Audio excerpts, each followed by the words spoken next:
In coastal villages, every fishing boat carries a lamp at the prow. The rule is older than the village. A boat without a lamp is not a living boat. You do not call to it. You do not go down to look. Mira had heard this from her mother and her mother's mother and her brother Arman the last time she saw him alive. He had set out 3 months ago at sundown with a lit lamp and a full net, and his boat had come back in the soft hour before dawn, lamp still burning, without him. They had burned his empty boat with the few belongings the sea had returned, and they had said the proper words. Afterward, Mira lived in their small house above the shore with her mother, who did not speak much anymore. It was on a moonless night that she first saw it.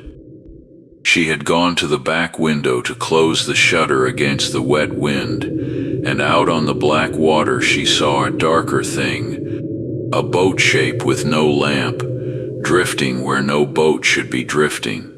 She told herself it was a log. She closed the shutter. She lay awake a long time, listening to the small slap of the tide on the sand below the house.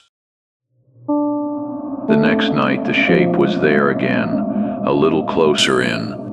The night after that, closer still. She began to keep watch from the window without telling her mother. The old people would have scolded her. You do not look at what is not lit. But she looked. By the fourth night she could see the silhouette of a figure standing at the boat's center, perfectly still. By the fifth she could see how it held its shoulders, the slight lean to the right that came from years of casting a net one-handed.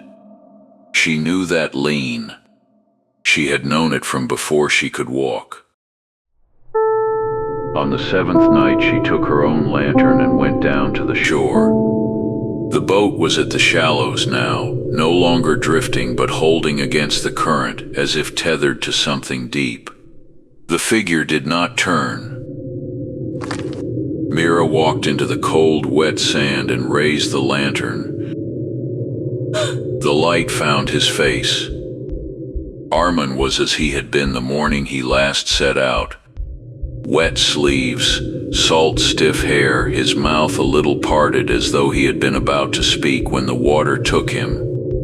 His eyes were open and they were looking past her, up the slope of the dark village as if waiting to see who would come down next. She understood then that the rule had never been about calling out. The rule had been about coming close. He had been waiting for someone to come close.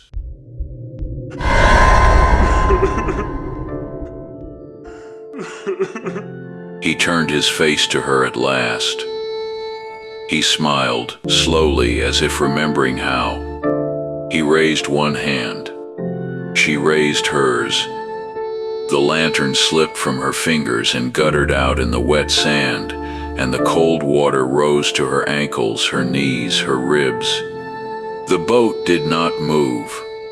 The lamp at its prow did not light.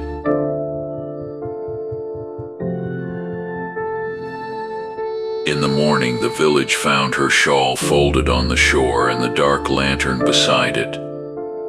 The boat was gone. Her mother did not weep. At evening, she lit the household lamp and set it in the window that faced the water, the way her own mother had done, the way every mother along the coast has done since boats first carried lamps. The lamp is not for the dead. The lamp is to let the living know they are still living. These days, when the youngest fishers come in at dawn, they sometimes see a woman on the shore with a lantern, watching the water. They have been told not to wave to her. They have been told not to call. They have been told, above all, never to go down.